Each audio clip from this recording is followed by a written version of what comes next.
Good afternoon, everybody, and welcome to Real Talk with Sean. This afternoon, I have the pleasure of speaking with Miss Telitha. Don't y'all love her name? I do. And we're going to discuss healing from past traumas. Before I even start, I want to let you know that I really appreciate you accepting my invite, and I think that you're one strong woman to have gone through what you've gone through and be able to speak about it now and tell your story so that others can see that they too can survive going through trauma and push through. So I think you're a very strong woman for standing on the forefront and speaking out. I appreciate that. Thank you. Absolutely.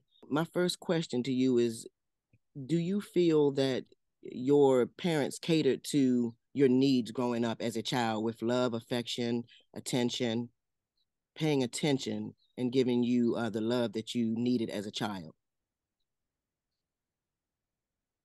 No, Okay. no, they didn't. Um, but looking at it through my eyes now, I understand why. Um, my parents were very broken. Okay. You know, um, my dad struggled being a single dad. Um, and the world's not forgiving, right? I just during that time though, of course I didn't understand. Um, I was very sensitive in a very violent world, it felt like to me. And I honestly can't explain why I didn't get absorbed into it, why I never let it take over me. But I'm not sure what stories you've heard Mm-hmm. of mine.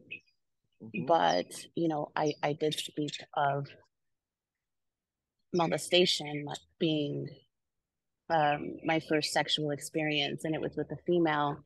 Okay. Um, and I struggled even today with it because I feel sometimes that I'm not homophobic in the least bit, but because of that experience, it did create a homophobic trigger. Absolutely. I can understand. And so I struggled to love on my kids who all happen to be girls. But you you know, understand how that could have changed your perceptive of, or perspective on things as a child with that happening to you.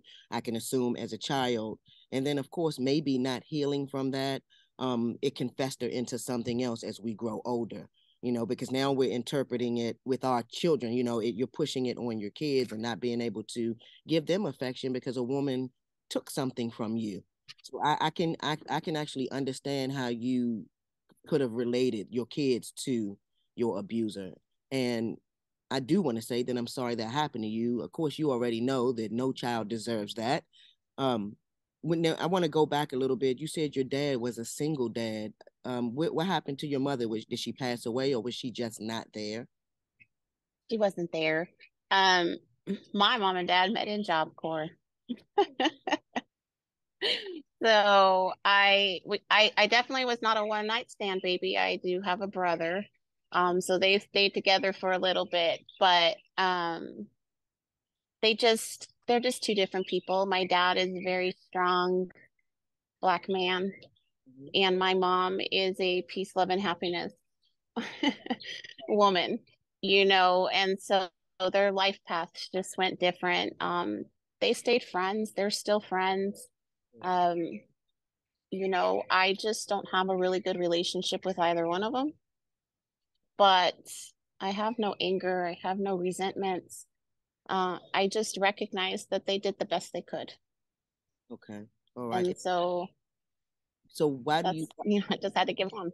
Yeah, no, I completely understand you having to move on because at the end of the day, we're stuck with ourselves. And if we're not the at least striving to be the best we can be, then I don't know how we're going to make it on this earth. So I can understand you, getting to a point where, I really can't focus on the why. You said that you've accepted the fact that they did the best they could and you move on with your life. I question parents doing the best that they could because I just don't believe in giving up on your kids at any for any reason. There's nothing that my children can do to make me give up on them. I just don't believe in that. I did the best I could. I just will never use that as a scapegoat. But that's just me. I can understand you coming Right. to that because that, you know, of course we all have our own feelings and thoughts, and you know that's how you feel about that. So you're telling me you don't have any resentment towards them. You've completely accepted the fact that they are who they are, and you need to be who you are, and they can't determine who you are. Like you're not a reflection of them. I am a reflection of them. I have my dad's temper. Okay. Excuse me. I have my mom's heart. Right. Um, I just I just recognized that both of my parents also suffered abuse. I Okay. recognize that both of my parents also had their own traumas that they never healed from. So I can't hold them responsible for that because they may not even recognize that they're broken. Okay. And so I just had to be in that space to just continue to love them. And that's what I've chosen to do. I love both of my parents. My dad is an amazing man. He's just a little lost sometimes Okay. because he felt he would be someplace else than where he is. And I can respect that. You Absolutely. know, that's a pride thing. Yep. And so I don't have any anger towards that. My mom lost her husband. She never recovered from that. I Right. can respect that. You know, it's not personal. Their issues were never mine. And so I love them because I know what it feels like to have to heal. So I can't be mad at them. I love that you said that. I actually love that. And that's actually really big of you and shows how much of a love bug you are. You know, I think that's really good. So you mentioned that your dad was a single dad. So, you know, we know he did the best he could. You have a brother. What happened in your life that altered everything about who you were as a child? Alcohol. Okay. Okay. My dad's vice was alcohol. Okay. Um, and he made a mistake. Mm-hmm. And it was a mistake that I inadvertently became collateral damage of. You know, that one night just sent everything into motion. Um, I did speak about this as well. You know, my brother put toilet paper in the toaster. He was 8. Right. Yay, smart decision. And you know, my dad came home and he had been drinking and he got a little too aggressive. Okay. And um, you know, my brother's arm ended up getting broken and it was it was just a chain reaction from there. Absolutely. Um, and I recognized only recently, um, there was a moment in the courthouse where my dad told me he didn't have any kids. And that was the day I stopped existing because the most important man in my life told me I no longer had value. Right. Okay. And so I split that day and I just started living life. I never attached to anything.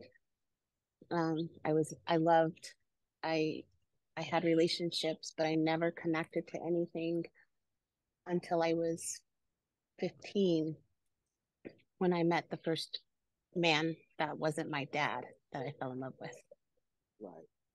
Right. Wow. I can understand. So, I can understand that because I mean, at that point, you probably felt like, you know, even if I do allow my heart to feel or love, it's just going to be taken away. If, like you said, if the one man that you wanted that love from and was giving you that attention and love takes that away and makes you feel like you don't exist or you no longer exist, I can understand you as a child rather, you know, internalizing that and not being able to no longer to any longer love anybody. So when you met the 15-year-old, what happened with that? What made you decide to what made you decide to let that guard down and love again? I actually didn't have a choice. Love doesn't give you a choice. So, um, that's a fun story. So I was 15. I was getting ready to turn 16 that year. When I met him, I told him I was 18. Okay. He told me he was 18.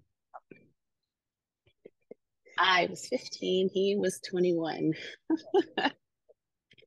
Um, and I had been reconnected with my dad at this time. So, dad was not excited about the age difference.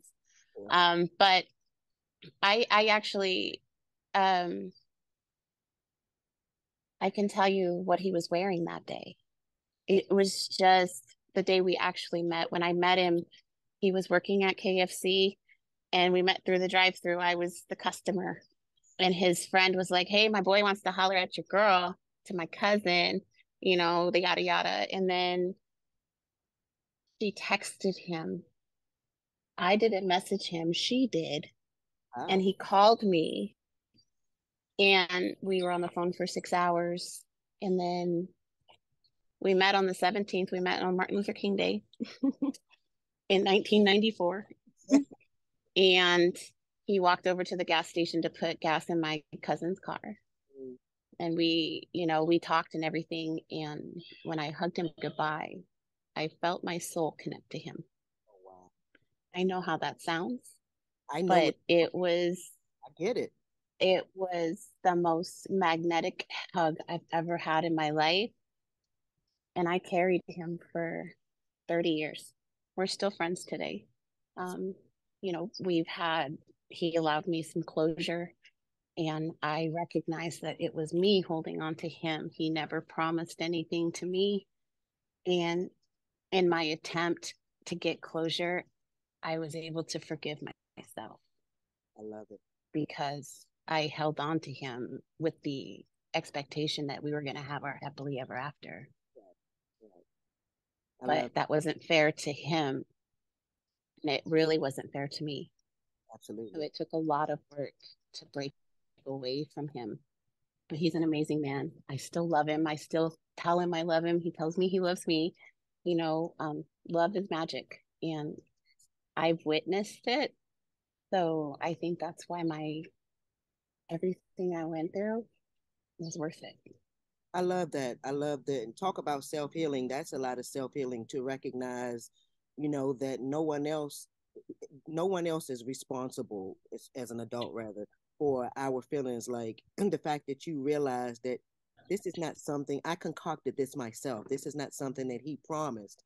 And I have to acknowledge that he's not a bad person because these are expectations I put on him that he didn't give me. He didn't even give me any. Right. I think that's a really good self reflection and to get to a point where you all are still today friends. And it's probably stronger than it was then because you're in a different place in your mental space. So, and I'm pretty sure he is too, but I think that's a lot of self healing right there within itself. So Yeah, going he's always been a protector. So he still protects me. If I need him, he's there. that's love right there. There's only one ex that I don't mess with, but all my others, I've maintained relationships with them. I've always maintained that mindset. Just because we didn't work out doesn't mean that you were a bad person.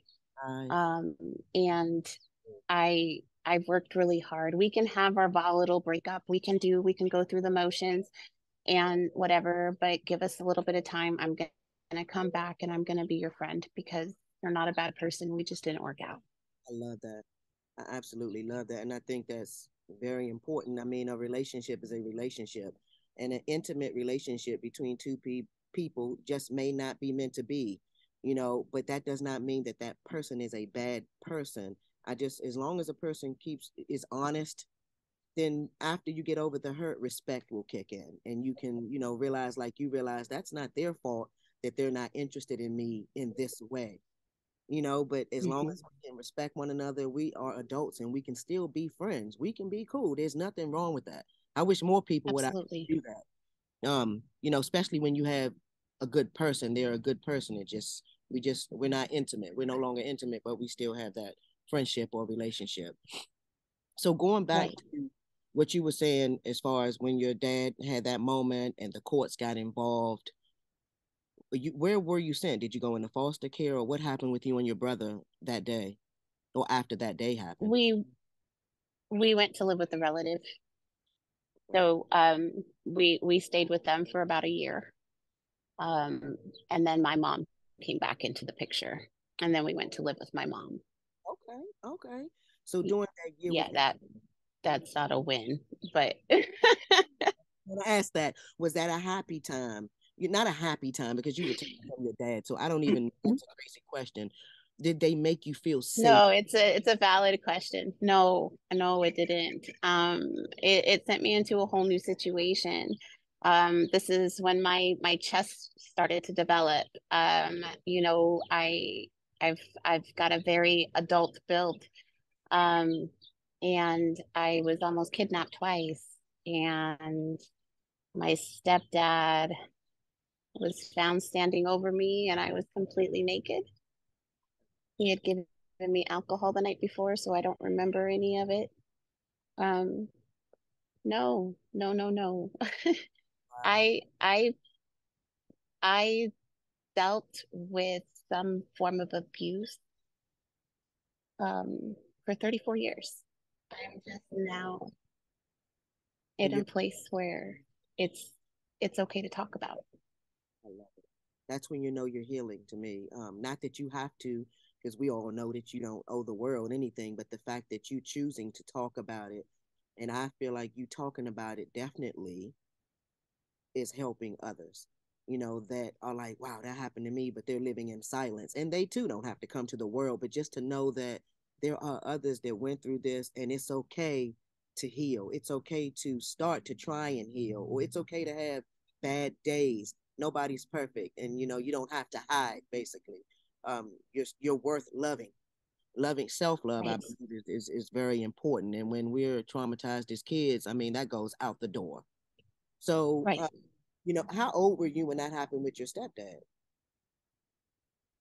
14, Wow. 14, 15. And then I went to go stay with my dad. And then in October of the year that I turned 15, because my birthday's in June, so it's really weird in the math. Yeah. But the year I turned 15, I actually lost my innocence in the back of a truck to somebody who didn't listen to me. So, no, I have been subjected to a lot of sexual abuse. I've been physically abused, mentally abused, emotionally abused. And I can look them all in the face and tell them I love them still. I just don't hold on to that kind of emotion. The only person, like I said, I don't have that kind of compassion for is my ex-husband. And that's just because we share a daughter and he did some things that I'm just not okay with. Um, nothing terrible. He's not a bad man. He's not a bad man. Just I have an ethical vein that he crossed. Gotcha. And so he no longer can be in my energy. I love that. And that's about self protection right there. And to me, you even saying that is self love because you're not good for me. You're no longer invited in my space. And I Right. applaud you for that because knowing those boundaries and having those boundaries for yourself, I think that's very important as well. Because we have to protect ourselves. And as kids, a lot of times when things like that happen, we don't say anything. We don't feel safe enough or loved enough to even tell. In your case, did you tell somebody about the abuse you were dealing with? I did, but I'm kind of a nasty, I don't even know that's a word, but it will be today. I would say it in a joke. Okay. I was always telling people my truth, but I would present it in a way that made it seem like it wasn't real because I didn't feel that they would believe me. I got So I found different ways of coping.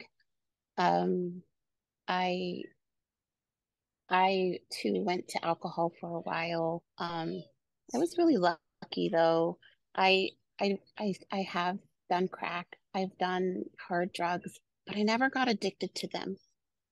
You know, they were a vice for a short moment, but as soon as I removed myself from the situation, the craving went away. The addiction went away. And I don't discredit, and I'm not trying to downplay the effects of drugs on people. I just was lucky in the sense that it never grabbed me because I knew didn't want it. That's what's up. I knew that it was just something temporary to shut off my thoughts, um, because they never stop. It wasn't until I met this man last year that I finally found a safe space. And I think he triggered my healing because it didn't matter what I said. He was right there with me, I love it. and I I hadn't had that before, and he taught me intimacy. And I made jokes that I became a woman last year. Um, I had never been that before, and I had never understood submission. But here's this guy that I barely know, and I want to make him my king. I hate that word, but this was just an emotion and it made no sense to me. I don't know anything about this man, but why do I want him to lead me? What is this feeling? Like, this is not even okay. You know, no. I'm not. And, it wasn't, we're not together. But I love this man so much because he led me to me, and he didn't do anything but just send me a request on Facebook dating. Wow. Seriously? And it was accidental. I was trying to delete all those notifications, and I looked away and I started to accept them. And so he was one of the ones that I had accidentally accepted. And he sent me a message, and he's like, "I'd like to get to know you." And I was like, "What do you want to know?" And I have been very standoffish with everybody because men are yucky sometimes, and I Right. just, I wasn't interested, but I was like, okay, universe, if he says that he wants to know everything, I'm going to give it a shot because there was something about his eyes. I was really drawn to his eyes. And he gave me a whole paragraph, and it wasn't that he said everything, but he said everything, and um, I recognize now that what I saw in his eyes is they're my eyes. Wow. Now that's deep. Um, Now that's deep. and so it's, and I just realized that last week. Wow. I was looking into my eye, and that's why I loved him so deeply. And that's why no matter what happened in our relationship, I could forgive him for it because I recognized what he was going through. And so that's why I can love him right now because he's amazing. He's so amazing. And it's okay that I'm not with him. Right. I don't, That's true. it's not that critical. It's just, it's still, he's amazing. Sorry. Because intimacy can be different on so many levels.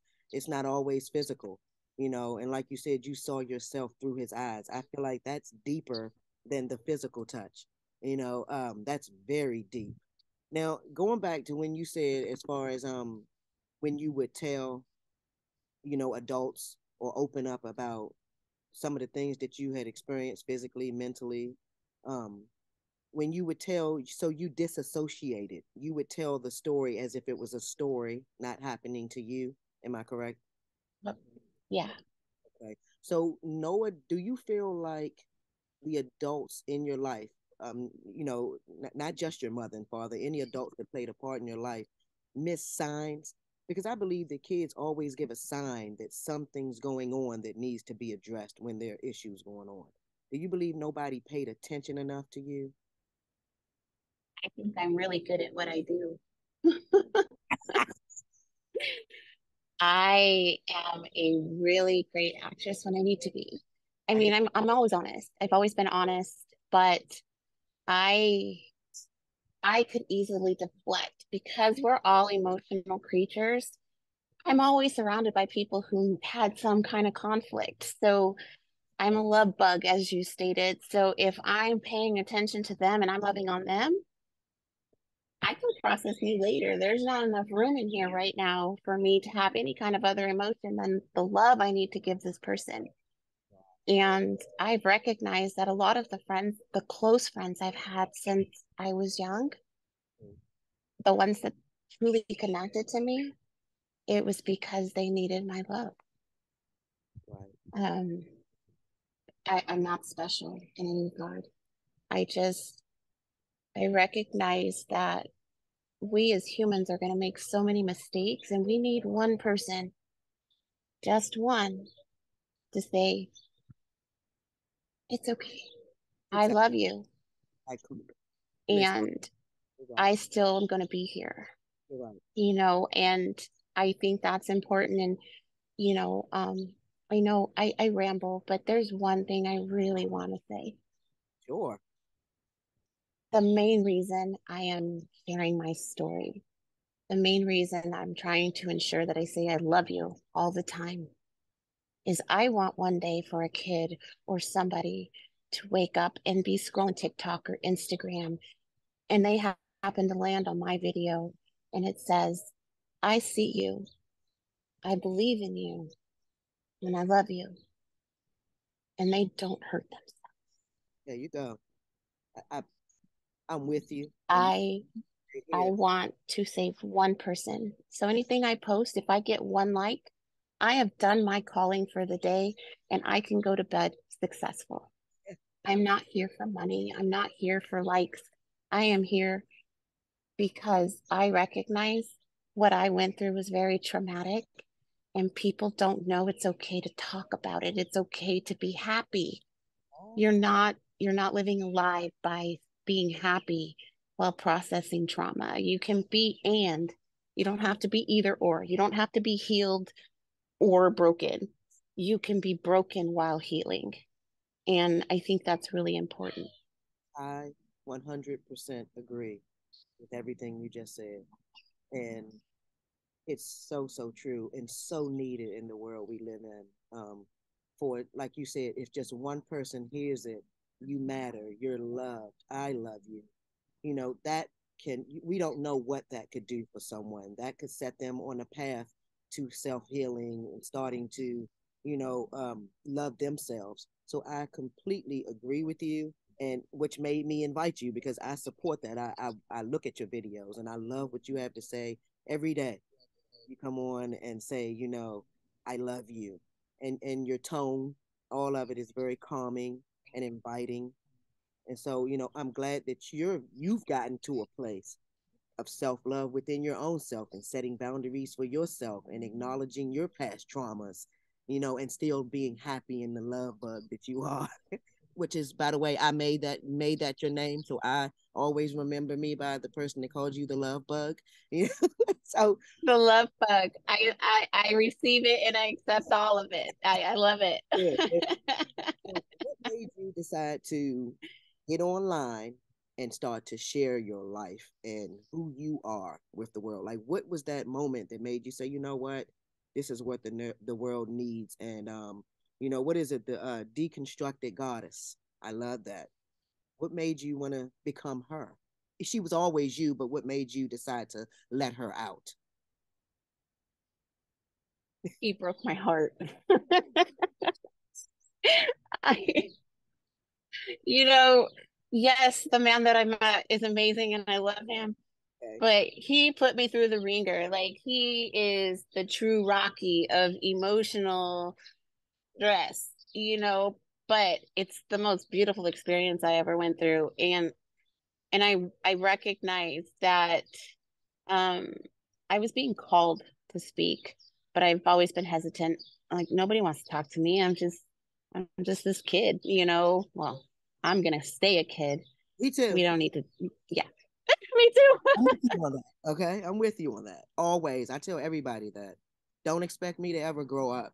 I just do adult things, but I'm never going to grow up. I'm still a child. I want to stay a kid forever. Yes, I will. But um, you know, it takes a lot of strength to sit in your pain. Oh, And we are a world of get over it and move on. And I refuse to do that anymore. And so every time I had some kind of conflict, I stayed in those emotions because there was a lesson that I was missing. And if I could find the lesson, then I would never return to this emotion again. And it was true. I would get some other new conflict that would send me into emotion, right. and I recognized that every experience was because there was something that I was learning that was going to help somebody else. So instead of focusing on this man's breaking my heart, this man is being so disrespectful, it was never that for me. It was, I'm experiencing this because there's a woman out there that's going to need this experience knowledge that I have. There's a man out there that's going to need to know how to handle a woman who's on this side of the situation. I sat in those pains and I recognized, and I always came back to him. I still loved him. And so I recognized that that's a strength that many don't have. And I can help, and I want to help I, because I we end up bitter. We blame, you know, people because we're hurt. We never talk that we're hurting and we're attacking in our hurt.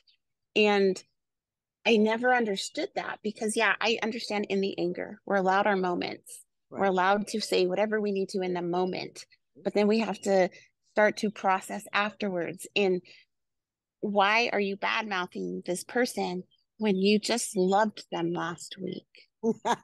So true. Right. So where's the disconnect? True. It's here. That's so true. So that's what I started to recognize. Instead of attacking him, I was able to come at him from my feelings. This is how I'm feeling, and not attacking him. Oh, But then he would show some light on me, and I was like, holy heck, I'm not giving him the respect he needs either, because at no point have I asked him, are you okay? I've just assumed that something was wrong and he was taking it out on me, and I've done something, he doesn't love me, this, that, or the other. I never respected him as a man and said, hey, are you okay? I love I that. have to own that. I love it. That's the key to growing though. Self acknowledgement, acknowledging, our own flaws or the way we may not communicate the best that we think we're doing. But it's also for that other person to speak up, and we have to listen to them. We have to actually hear them and not be caught up in our own selves, because any relationship, of course, is a two-way street. And I believe that communication and honesty, respect are the most important things. I mean, and through those three things, to me, we can get over any hurdles because we can actually talk about it and be real about our feelings. So I think that's very strong of you to use your experiences to help the next person, because nothing, the best teacher is experience. I mean, we go through things. So I love, love, love what you're doing. I really do. And I hope that I implore you to stay, because I know for a fact you're being heard. I heard you, and I'm not the only one. So I want you to keep doing what you're doing. Well, I Yeah, I I think definitely am. good, good. And I think you're an amazing woman, who's strong, who've overcome your obstacles, and you're still doing it, and you're not being fake about it. You're still in a healing growth phase, as we all are going to be for the rest of our lives. And you're not Yes. ashamed to admit that. And I love that about you. You don't put on a front or fake. That's what makes me love you so much. So Well, I love you back. much. And tell everybody, I know you're getting ready to start Deconstructed Goddess, I think in June, if I'm not mistaken. In June. Yes, Yeah. yes. And I, actually, I think I'm going to evolve in that. I want to change it to healing out loud. Um, I I I'm really pulled to that because really that's what I'm doing. I've already done all my processing. I don't know why I sit sideways. It's a, I don't know, it's weird. But I've already done all my processing. I've forgiven my parents. I've forgiven everybody that's done me any disservice. The person I talked about in the beginning, right. we still interact. We're at family functions and I still hug them. It's not that I've I've released all that. I just never talked about it. Let me ask you a And question. so by talking about it, I gotta ask you a go question now. ahead. Now, the fact that you said you can go to family functions and hug that person that violated you, which everybody is a female, as she stated in the beginning of our conversation, which doesn't make it better or worse, man, woman, whatever, she was violated. The fact that you can still hug them, I think that's big. My question though is, have you all talked about it? Have they, not that you have to worry about that because you have to be the best version of yourself, but did that person apologize and acknowledge that they were wrong? Honestly, I don't even know if they remember. Meaning they They were broken too. broken. They were struggling too. Okay, okay, Um, it again, I'm looking through healing eyes. okay, Um, and uh um, it doesn't excuse what happened. I okay. definitely don't take away the action. Mhm. I just am coming from a place of understanding now, and I was always able to disassociate the two. I don't know what it was, but I think in those times when I was in those scary moments, Uh-huh. I was able to withdraw so deep into myself Uh-huh. that it never really took root. There's pieces of it that did, obviously, with me not being able to love on my daughters, but I never hated this person. I never had any true animosity to them. I still would look them in the face every day. I can still tell them I love them and mean it. I just love is magic. And I've recognized that that's something that I've held on to my whole life. I love I it. was never going to allow this anger to be me.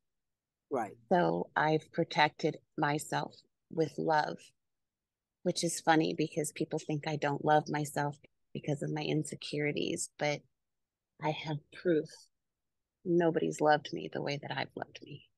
Right, right. I mean, So, get it. We all process things different. That's what makes this, such an amazing world and us such amazing people because we all get through traumas, deal with them, process them in different ways.